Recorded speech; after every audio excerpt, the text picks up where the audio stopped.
Assalamualaikum warahmatullahi wabarakatuh. Innal hamdalillah nahmaduhu wa nasta'inuhu wa nastaghfiruh wa na'udzu billahi min shururi anfusina wa min sayyiati a'malina. May yahdihillahu fala mudhillalah wa may yudlilhu fala hadiyalah. Asyhadu an la ilaha illallah wahdahu la syarikalah wa asyhadu anna Muhammadan abduhu wa rasuluh la nabiyya wa la rasula ba'dah. Allahumma shalli wa sallim wa barik ala hadzal nabiyil karim wa ala alihi wa sahbihi ajma'in, amma ba'd. Qala Allah ta'ala fil Qur'anil Karim, a'udzu billahi minasyaitonir rajim. Ya ayyuhalladzina amanu taqullaha haqqa tuqatih wa la tamutunna illa wa antum muslimun. Fa inna asdaqal hadits kitabullah wa khairal hadi hadi Muhammadin sallallahu alaihi wasallam wa syarrul umuri muhdatsatuha wa kullu muhdatsatin bid'ah wa kullu bid'atin dhalalah wa kullu dhalalatin finnar. Masyarul muslimin, jamaah salat fardu subuh Musholla Miftahul Jannah yang dirahmati Allah Subhanahu wa taala, bapak-bapak, ibu-ibu, hadirin wal hadirat, adik-adik yang Allah muliakan. Mari kita kembali bersyukur kepada Allah Subhanahu wa taala biqauli alhamdulillah wa syukrulillah atas limpahan rahmat dan nikmatnya kepada kita, terutama nikmat hidayah berupa iman dan Islam yang merupakan nikmat terbesar yang Allah berikan kepada kita, sehingga dengan nikmat itu kita dapat melaksanakan sebagian dari perintahnya, yakni melaksanakan sholat fardu subuh secara berjamaah di tempat yang kita cintai ini. Salawat dan salam semoga senantiasa tercurah terlimpah pada junjungan kita Nabi besar Muhammad sallallahu alaihi wasallam, kepada keluarganya, para sahabatnya, para pengikutnya yang setia, baik yang dulu, sekarang maupun yang akan datang. Mudah-mudahan kita semua yang hadir di majelis yang mulia ini atau siapa saja yang menyaksikan tayangan ini dicatat oleh Allah Subhanahu wa taala sebagai hamba-hamba Allah yang taat, yang takwa, calon-calon penerima syafaat yang agung dari baginda Nabi sallallahu alaihi wasallam atas izin Allah Subhanahu wa taala kelak pada hari kiamat. Amin ya rabbal alamin. Bapak-bapak, ibu-ibu, hadirin wal hadirat yang dirahmati Allah Subhanahu wa taala, alhamdulillah kita kembali bertemu dalam suasana kebaikan, sehat badan, afiah batin. Ini merupakan nikmat Allah yang wajib kita syukuri agar Allah Subhanahu wa taala senantiasa menambahkan nikmatnya kepada kita. Jangan sampai kita termasuk orang-orang yang kufur nikmat, menggunakan nikmat Allah dipakai untuk maksiat, menggunakan nikmat Allah dipakai untuk melakukan perbuatan yang mengundang murkanya Allah Subhanahu wa taala. Ketahuilah sesungguhnya azab Allah amat sangat pedih. Pagi ini kita berada di tanggal 13 Ramadan, bulan yang ke-9 1447 Hijriah, bertepatan dengan tanggal 2 Maret 2026 Miladiyah. Kita akan melanjutkan kajian kita, ngaji bareng, kuliah bareng, nggak usah pakai ujian, insya Allah lulus. Ma'rifatul Quran fi tarjamatil Quran, mengenal Al-Quran melalui tarjamahnya dalam rangka untuk meningkatkan kualitas iman dan takwa kita kepada Allah Subhanahu wa taala semata.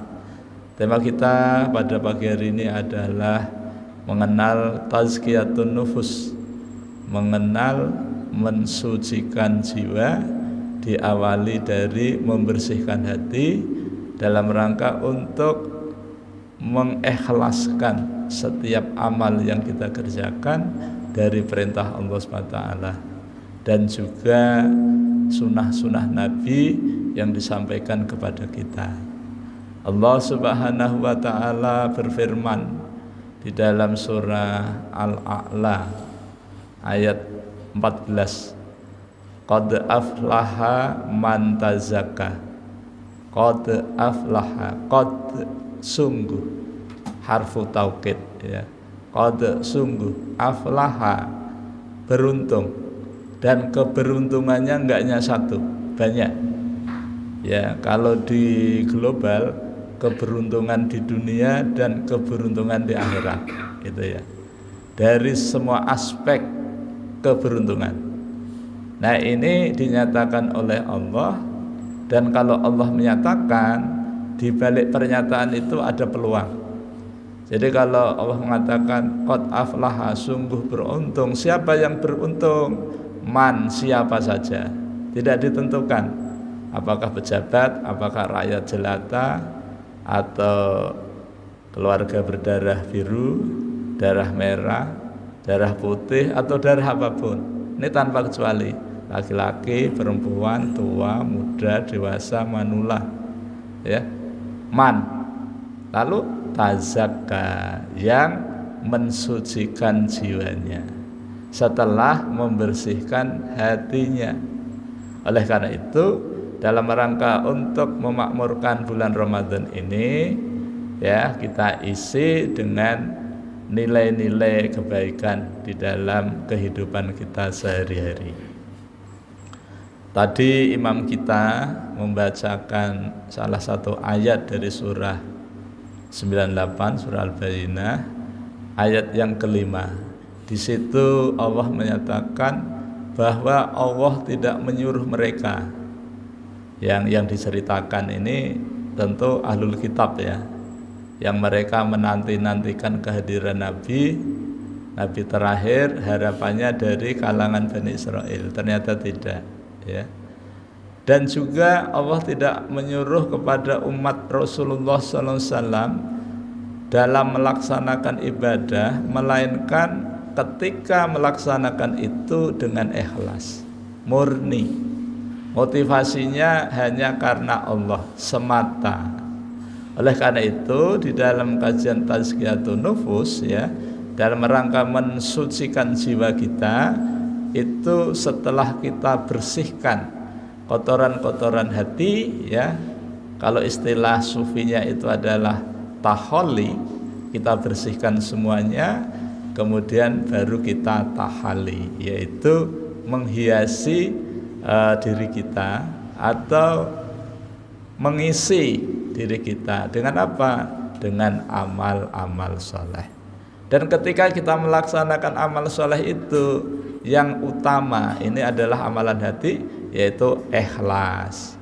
Jadi ikhlas itu memurnikan aktivitas kita dari bangun tidur sampai tidur kembali itu lillahi ta'ala, hanya untuk Allah Subhanahu wa ta'ala. Makanya setelah kita melakukan aktivitas bersih-bersih diri, gitu ya, yang sifatnya batiniah, ya, yang sifatnya nurani atau rohani, maka semua yang ada kotoran-kotoran itu yang kira-kira mengganggu, ya, maka dibersihkan. Jangan sampai ada yang ketinggalan. 12 macam yang lalu kita sebutkan tidak boleh ada. Nah, kalau kira-kira ada, ya segera dibersihkan, ya, gitu.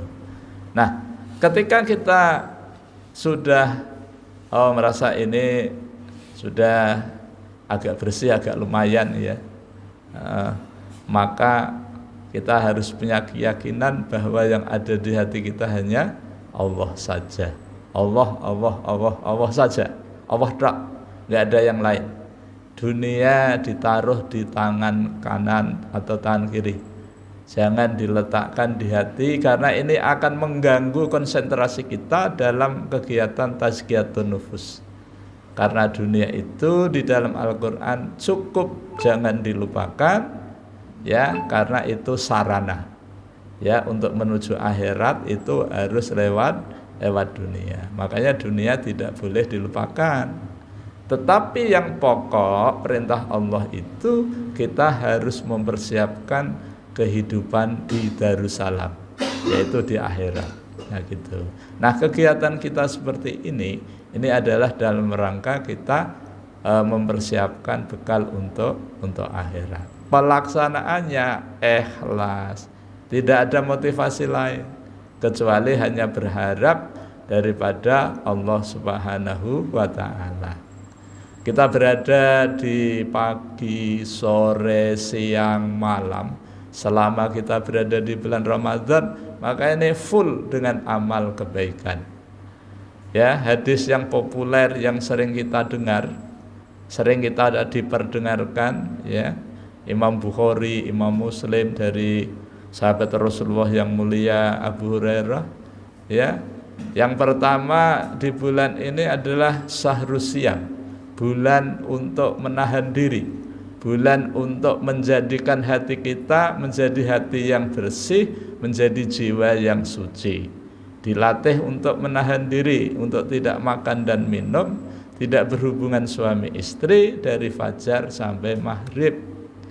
Setelah itu boleh, ya, tapi tidak boleh balas dendam, ya. Cuma boleh itu dilakukan ya baik, tidak dilakukan juga tidak apa-apa. Cuma boleh, enggak dilarang, ya gitu. Nah, man shoma ramadhana imanan wahtisaban hufira lahu ma taqaddama min dzanbi. Barang siapa yang berpuasa di bulan Ramadan, ihtisab, hanya berharap kepada Allah Subhanahu wa taala, apanya? Pahalanya, nilainya hanya Allah yang kita harapkan. Hufira lahu ma taqaddama min dzanbi. Maka Allah akan mengampuni dosanya yang telah lalu. Apakah setahun yang lalu, 2 tahun yang lalu, 10 tahun yang lalu, pokoknya yang lalu itu akan diampuni dengan kita melaksanakan ibadah puasa. Kemudian Nabi mengatakan man qoma ramadhana imanan wahtisaban hufira lahu ma taqaddama min dzanbi. Barang siapa yang menegakkan sholat di malam hari bulan Ramadan dengan mengharap hanya kepada Allah saja, didasari dengan iman, maka Allah akan mengampuni dosa yang telah lalu. Jadi ini peluang untuk mendapatkan ampunan daripada Allah Subhanahu wa taala. Apa amalannya? Memperbanyak istighfar. Memperbanyak istighfar, mohon ampun kepada Allah. Ya, istighfar yang mana terserah pihak, macamnya banyak. Mau yang kelas ekonomi, astagfirullah, cukup. Kalau yang agak tinggi lagi, astagfirullahaladzim.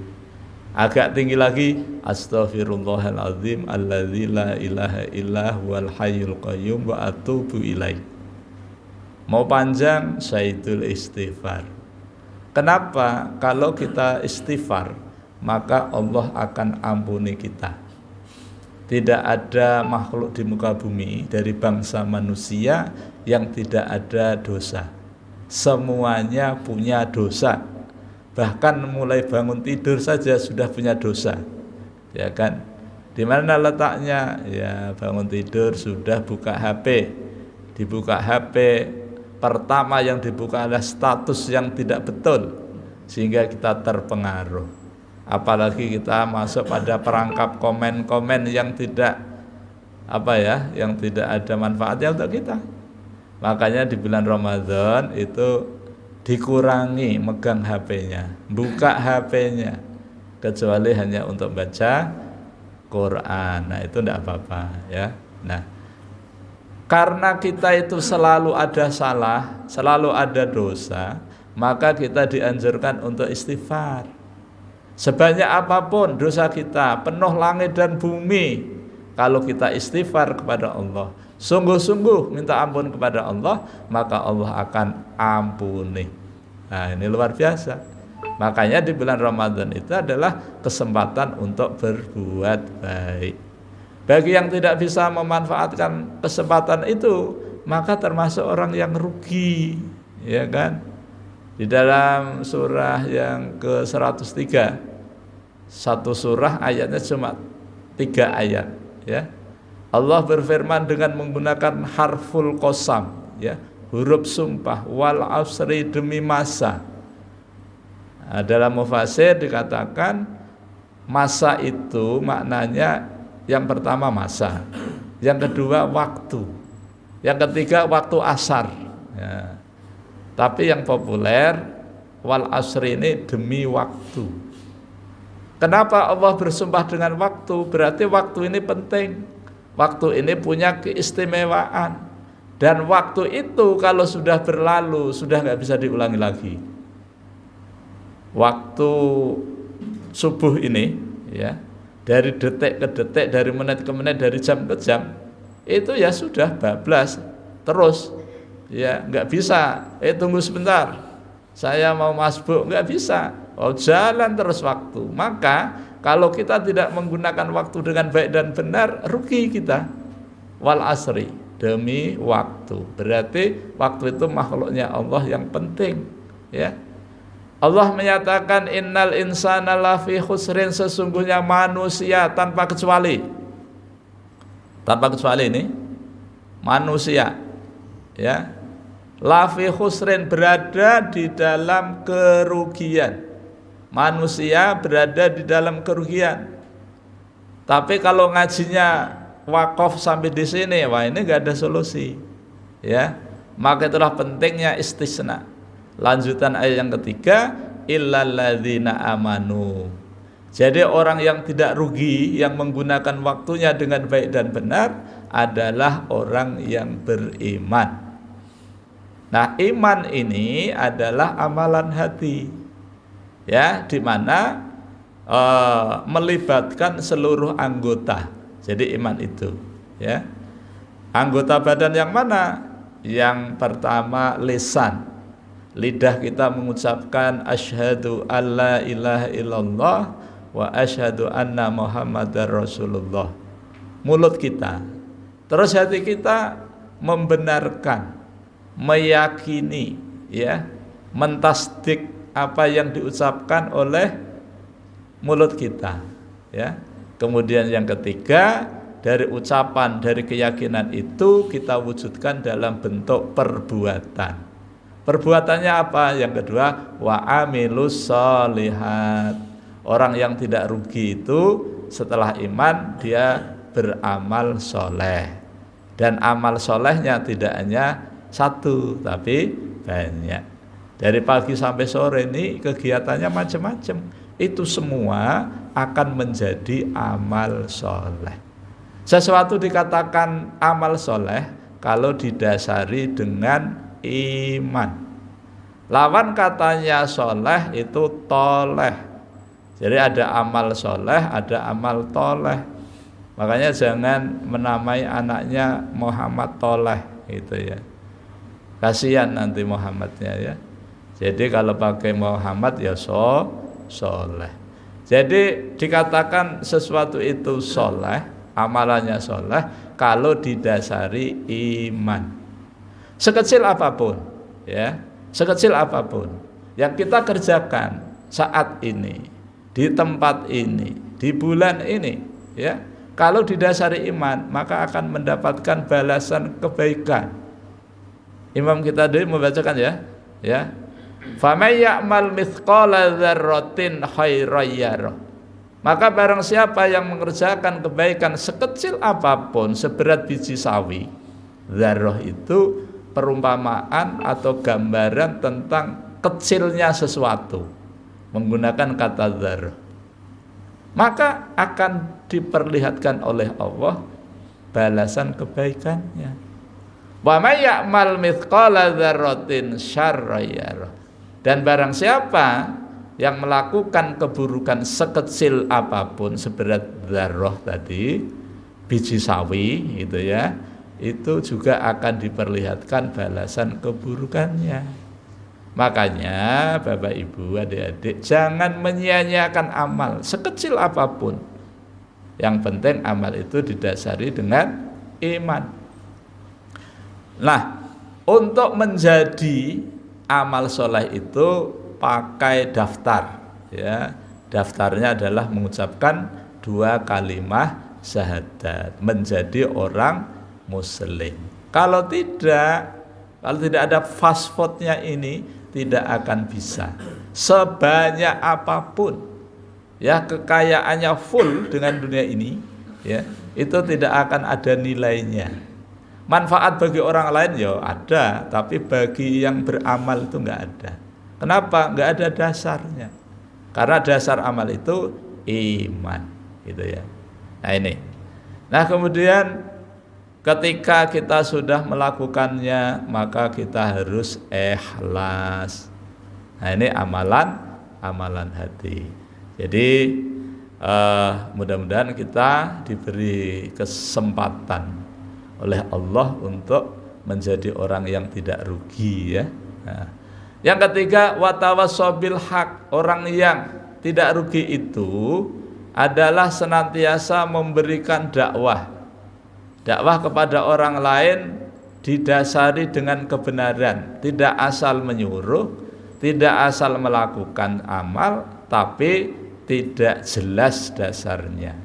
Dasarnya mesti Quran dan Sunnah. Kalau lepas dari itu, maka juga lepas, ya. Itu. Watawassaw bis sabr, dan juga memberikan dakwah pesan-pesan kepada orang lain dalam rangka kebaikan, yaitu didasari dengan kesabaran, dengan sabar. Jadi kalau kita menasihati orang, kemudian orang itu tidak menerima, bahkan mencaci maki kita, harus sabar. Ya. Sehebat Rasulullah, ya. Sesempurna Rasulullah Muhammad sallallahu alaihi wasallam, sejak kecil dikenal dengan orang baik. Kemudian umur 25 dikenal dengan gelar Al-Amin, yaitu orang yang dapat dipercaya. Ketika beliau umur 40 tahun kemudian menerima wahyu agar menyampaikan kebenaran dari Allah kepada umat manusia, ternyata Rasulullah tidak diterima begitu saja. Banyak yang mencaci maki beliau, menuduh-nuduh beliau, menghinakan beliau, ya. Nah itu memang tantangan daripada ujian daripada dakwah. Nah ketika itu apa yang dilakukan oleh Rasulullah? Sabar. Rasulullah tetap sabar, ya. Nah di mana letak kesabarannya? Beliau tidak berhenti dari berdakwah, menyampaikan kebenaran ini kepada manusia agar manusia menjadi selamat. Walaupun kendalanya yang luar biasa, ya kan? Setiap kebaikan yang akan kita lakukan pasti hambatannya ada. Nggak usah jauh-jauh. Bapak Ibu kalau mau berangkat ke Musola Miftahul Jannah, itu berat nggak? Berat, nggak mungkin. Pak Fair berat nggak? Berat nggak ya? Berat. Pak Haji? Berat juga. Tapi karena tahu manfaatnya, ya kan? Makanya punya punya semboyan. Lebih baik saya mengangkat sesuatu yang berat yang hanya 70 tahun, tetapi akan berbuah manis di waktu yang tidak ada batasnya, di akhirat, ya. Jadi kalau kita menderita hanya berpuluh-puluh tahun di muka bumi sebagai ujian dari Allah, itu tidak masalah. Kalau dibandingkan kita akan hidup tanpa batas, tidak ada kematian lagi. Kalau sengsara selamanya, kalau bahagia selamanya, maka kita berjuang dalam menyiapkan generasi yang soleh dan soleha. Itu enggak mudah, berat, tapi harus dikerjakan. Kenapa? Lebih baik anak kita nangis sepanjang hari gara-gara dia menolak untuk menutup aurat. Ketika orang tuanya, nak tutup aurat ya, karena itu dosa kalau dibuka. Ma atau ibu, maaf karena di sekolahnya nggak boleh pakai jilbab. Pakai jilbab. Nangis anaknya, udah biarin nangis. Ya, yang penting pakai jilbab. Kenapa? Karena menyelamatkan anak. Yang laki-laki nak sholat ya, sholat karena sholat itu wajib bagimu. Nggak mau mah ngantuk, sholat dibangun, disimbur gitu ya, pakai air. Kenapa? Lebih baik anaknya nangis tapi dia sholat, ya kan? Kenapa? Ini tanggung jawab orang tua untuk menyelamatkan anak-anak kita. Begitu juga sebagai seorang pemimpin, supaya rakyatnya menjadi rakyat yang baik, rakyat yang soleh dan solehah, maka pemimpinnya juga pertama memerintahkan, yang kedua memberi contoh agar bisa ditiru oleh orang lain. Nah, ini adalah aktivitas kita supaya kita tidak termasuk orang-orang yang rugi. Bapak-bapak, ibu-ibu, hadirin wal hadirat yang dirahmati Allah SWT, adik-adik yang Allah muliakan. Kembali kepada amalan hati ya. Jadi ulun ambil amalan hati satu, yaitu ikhlas. Ikhlas itu dulu saja. Nah, kemudian kita ambil ke amalan anggota badan, yaitu lisan kita. Ya, lisan kita. Tadi ketika Allah menyatakan sungguh beruntung orang yang mensucikan jiwanya itu, maka harus dijaga lidah kita. Amalan lidah itu apa? Yang wajib itu mengucapkan 2 kalimat syahadat. Itu wajib. Itu amalan lidah. Ya, jangan sampai lidah kita ini seumur hidup nggak pernah mengucapkan kalimat tauhid itu. Harus dipaksa. Ya. Amal soleh itu boleh saja dipaksa. Dipaksa, lama-lama biasa. Ya. Tapi kalau nggak dipaksa, nanti tidak ada kebiasaan. Maksudnya kebiasaan baik, ya kan? Nah gitu. Jadi lidah kita harus dilatih untuk senantiasa mengucapkan kalimat ini. Kalimat ini berapa kali ya? Asyhadu alla ilaha illallah wa asyhadu anna. Kalimat syahadat ini subuh sekali, zuhur 2 kali, asar 2 kali, maghrib 2 kali, isya 2 kali. Banyak ya. Belum rawatibnya. Kalau rawatibnya 2 rakaat semua sekali 12. Nah, 12 kali. Kenapa ini diulang-ulang? Supaya terbiasa. Siapa tahu syahadat pertama hanya ucapan, diulang lagi. Nanti hari berikutnya syahadat yang kita ucapkan itu tahu artinya. Setelah tahu artinya, minggu depan kita ucapkan lagi, tahu maknanya.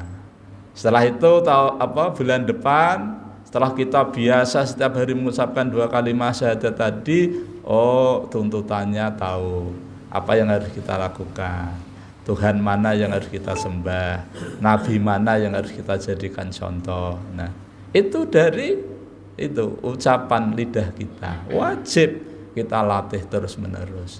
Kenapa sholat itu dilakukan terus menerus setiap hari? Ya karena kita nggak tahu apakah sholat kita yang dilakukan kemarin itu sudah sesuai dengan syarat rukunnya, ya syarat sahnya sholat. Apakah sudah sampai kepada khusyuk? Misalnya belum, ya diulang lagi, diulang, ya supaya sampai kepada pernyataan Allah di dalam surah Al-Mu'minun, qad aflahal mu'minun alladzina hum an sholatihim sahun, alladzina hum an sholatihim khoshi'un ya. Nah gitu. Sungguh beruntung orang yang beriman. Nah ini dinyatakan oleh Allah, orang beriman itu beruntung. Hanya orang yang beriman loh yang beruntung. Yang tidak beriman ya khosirun, rugi. Kenapa orang beriman kok beruntung? Karena alladzina hum fi sholatihim khoshi'un. Karena orang-orang beriman itu ketika melaksanakan sholatnya khusyuk. Apa itu sholat khusyuk? Sholat khusyuk itu adalah sholat yang ketika kita kerjakan, kita itu sadar bahwa kita ini sedang sholat gitu loh. Karena banyak orang yang sholat tuh nggak sadar. Sakjane aku ki sholat forat ya gitu. Ya ngangkat tangan, ya takbir, tapi yang dikatakan, yang diucapkan itu belum tentu tahu maknanya. Sehingga tidak mengantarkan kepada kehusukan. Bahkan yang diingat itu kegiatan di luar sholat. Ya, pekerjaan-pekerjaan itu. Bahkan ketika belum sholat kita punya mencari sesuatu gitu ya, nggak ketemu gitu. Mencari kunci motor nggak ketemu di mana itu. Begitu sholat, ternyata di atas lemari. Waktu sholat tuh ingat, ya. Makanya dunia ini kadang-kadang sering juga gitu, ya kan, mengganggu kita, gitu ya. Nah, jadi kenapa ini dilakukan terus-menerus? Supaya sampai kepada tingkat kesempurnaan dari apa yang kita kerjakan. Nah, kemudian amalan lisan, mulut, ya. Ini kan anggota tubuh ini, ya. Selain kita mengucapkan kalimat-kalimat yang baik, lidah kita juga dihindarkan dari kata-kata yang mendatangkan murkanya Allah. Jangan mengeluarkan kata-kata yang buruk, ya, mencaci maki orang, ya, menyambatin orang. Orang sudah baik disambatin, ya kan? Nah, ada orang sudah tidak baik disambatin, mana sudah enggak baik disambatin, ya kan? Ada yang kebiasaannya mabuk itu malah disambatin. Kalau ada orang seperti itu, mestinya lidah kita mendoakan, ya Allah berikan hidayah kepada anak muda ini. Lah emangnya yang mabuk cuma anak muda, ada juga anak tua yang pernah jadi anak masih mabuk, ya. Didoain, enggak usah dicaci maki. Karena setiap yang terjadi, yang kita lihat, yang kita dengar, yang kita saksikan, itu semuanya adalah sudah ditetapkan oleh Allah sebagai ujian untuk kita. Jadi kalau kita dikasih kesempatan untuk melihat sesuatu yang baik, nah itu ujian. Apa yang kita lakukan? Ya kita bersyukur. Ketika kita diuji, diperlihatkan dengan sesuatu yang buruk, apa yang kita kerjakan? Sabar, jangan sampai terpengaruh. Gitu ya. Kalau kita diuji dengan diperlihatkan berita-berita hoax atau berita-berita yang di media sosial, kita harus jeli, ya. Kadang-kadang wajahnya ini Rhoma Irama, wajahnya, ya, Rhoma Irama, tapi sebenarnya bukan Rhoma Irama. Tapi kan suaranya persis, iya, itu ada alatnya, ya. Kadang-kadang wajahnya itu presiden Amerika, gitu ya. Tapi yang ngomong presiden lain, gitu. Itu bisa. Makanya ketika kita melihat sesuatu jangan langsung komen, jangan langsung itu diklarifikasi ini benar enggak ya, ya. Misalnya ada orang yang mengatakan, ulama mengatakan, oh zakat itu enggak penting, ditinggalin aja, ya itu enggak populer itu di Quran. Ini benar nggak ini yang ngomong ini? Apa motivasinya? Ya begitu. Ya misalnya gitu ya. Nah, jadi ketika kita itu bisa mengendalikan lidah kita untuk tidak komen-komen, tapi sekarang kan sudah canggih ya. Memang lidah kita itu tidak mengatakan sesuatu, tapi ada yang mewakili. Kalau di media sosial itu menggunakan jempol, ya. Jempol kita itu, ya. Nah, kalau untuk menunjukkan sesuatu itu oke, bagus, itu diarahkan kemana itu? Ke atas kah atau ke samping? Ya. Tapi kalau nggak setuju, ini komen kita dengan apa? Diarahkan ke bawah, gitu ya. Walaupun mulut kita diem, tapi kan dengan isyarat-isyarat itu, ya sama saja, ya kan? Nah, lalu zurinya siapa? Hati kita. Jadi kita itu memikirkan apa, mengatakan apa, melakukan apa, itu zurinya hati kita. Apakah yang kita lakukan ini sudah ikhlas atau belum? Itu yang tahu hanya Allah. Jadi ikhlas itu bukan di ucapan. Ikhlas itu yang tahu hanya Allah. Kita tidak bisa mengatakan saya melakukan ini ikhlas loh. Nggak bisa gitu. Dan orang juga nggak boleh mengklaim orang lain, Allah itu nggak ikhlas. Nggak bisa juga. Karena itu urusan dia dan Allah soal ikhlas itu, ya kan? Nah gitu. Jadi kita kendalikan mulut kita agar tidak mengatakan sesuatu yang mendatangkan murkanya Allah. Ada lidah kita kedengarannya berdoa. Misalnya begini, ya Allah, ya Rasulullah, ya sahabat Rasulullah, ya wali-wali Allah, Akhizna, tolong hamba. Nah, ini kan kedengarannya baik, kayaknya benar bahasa Arab, gitu, ya kan? Minta yang disebut siapa, yang diseru siapa? Allah, betul. Tapi selain Allah ada diseru siapa? Rasulullah. Rasulullah itu makhluk. Terus siapa lagi? Sahabat. Sahabat itu baik, nggak ada sahabat yang nggak baik, bahkan dijamin masuk surga. Tapi kita ini yang menjadikan Rasul, kemudian sahabat, wali-wali Allah sebagai tempat kita berdoa, itu sudah salah. Sepertinya kita beribadah, tetapi Nah, ibadah yang seperti itu salah karena itu menyekutukan Allah.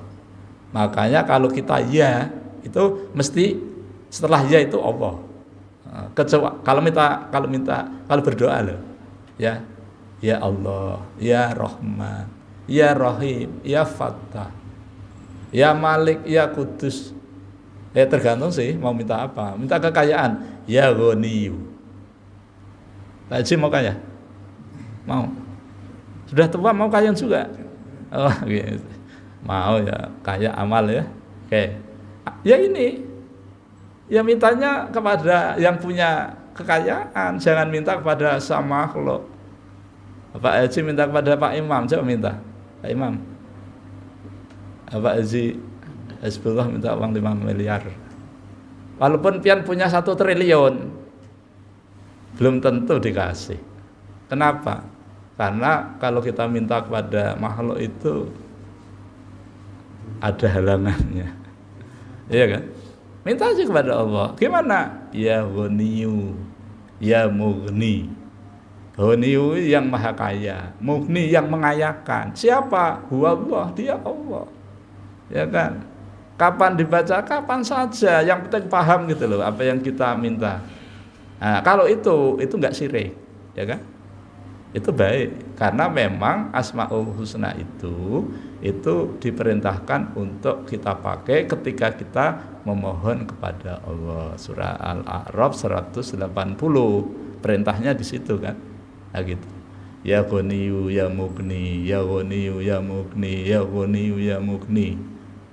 Ini kalau dibaca, tapi jangan tanya hadisnya, ulun nggak tahu hadis. Ini guru nih yang ngasih tahu, guru.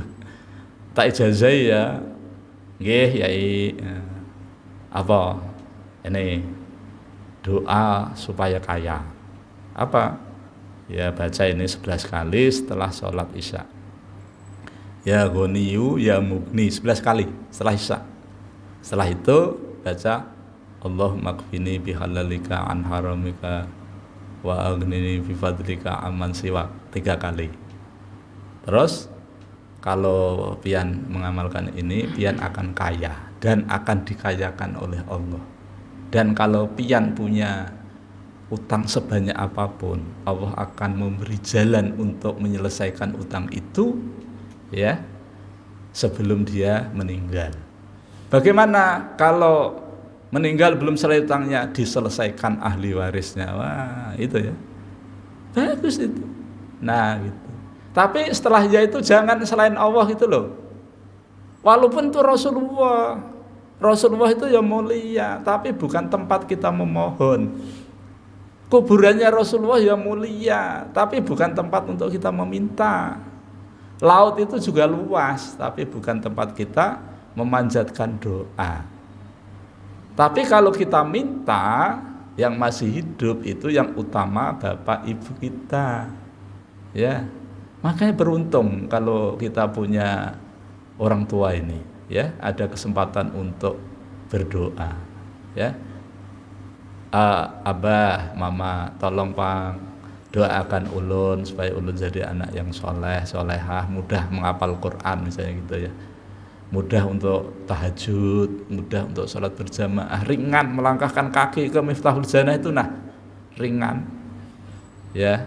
Nah, ini semangat Ramadan ya.